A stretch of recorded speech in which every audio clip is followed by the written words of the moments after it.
Hold on one sec. I just got a text. I think Edmundson might be coming. No way. Hold on one sec. All right, Someone go just ahead. sent me a note. Boy, Freed, break it live, baby. This is unreal. I'm just checking to make sure. Okay, cool. We'll give you So, some Rosie, what would you time. think of that acquisition?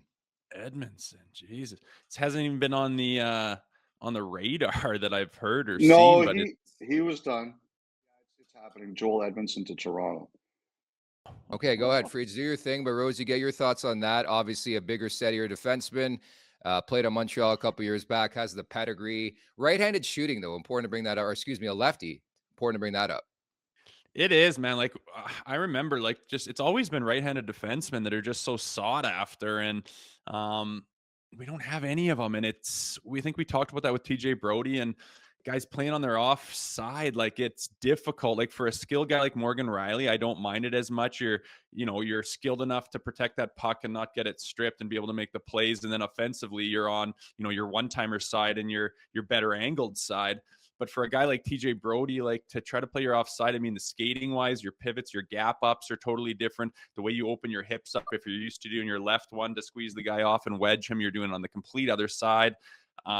You're picking up your D-to-Ds on your backhand oftentimes. You're picking up the puck on the wall on the wrong side. It's just totally different. I don't think it's fair to ask a guy like him to perform above his, pay grade.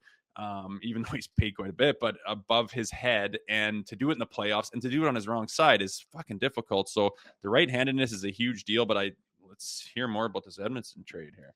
I'm just trying to figure out what the return is here. He was definitely like basically last night it looked like hold on one second. No worries.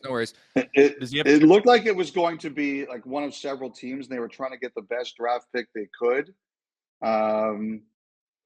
They were trying to get the best draft pick they could. So we'll see what Toronto gave up. Okay, and it doesn't sound like a forward's coming too. Just Edmundson. I don't have any other information on that right now.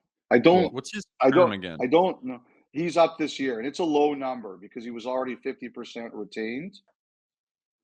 So it's a really low cap number. Yes, that's what we need, and there's still time and room. Yeah. Like I know it's early, Freach, but do you think that's it? By the way, I should just say for this that I don't think I broke this one. It's someone must have had it out there beforehand. So I don't like to take credit for anything I didn't do. Well, we're giving it to you, so there you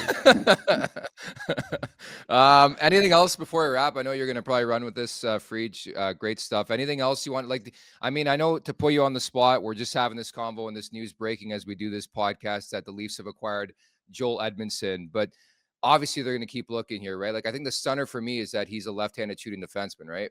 Yeah, he has played on the right side before, but Toronto's had this issue, which is there's some teams that really care about this a lot more than others. But okay, so it's a 3rd round pick in 2024 and the 5th round pick in 2025.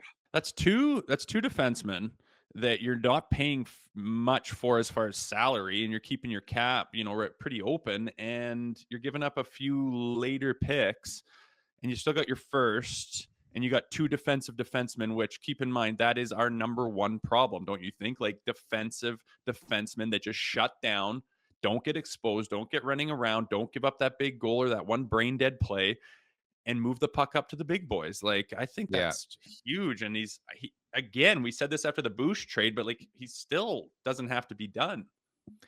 Yeah, no, I agree. Like I won't lie, I'm a bit stunned that it's another lefty, but again, I don't want to speculate too much, but it just leads me to believe that maybe there could be more. Maybe they're looking at a right-handed shooting guy. Maybe somebody else is available. Maybe it's a Brody in a conversation because they're really, really building up with guys in the back. And I think they're up to 8 defensemen. Granted, last year, I think they had 8 or 9 options. So I think lots is on the table. I will say, maybe they paid up a bit, to get the cap hit retained at 50%. But I think that's shrewd, man. They still got some money to work with, I think, here.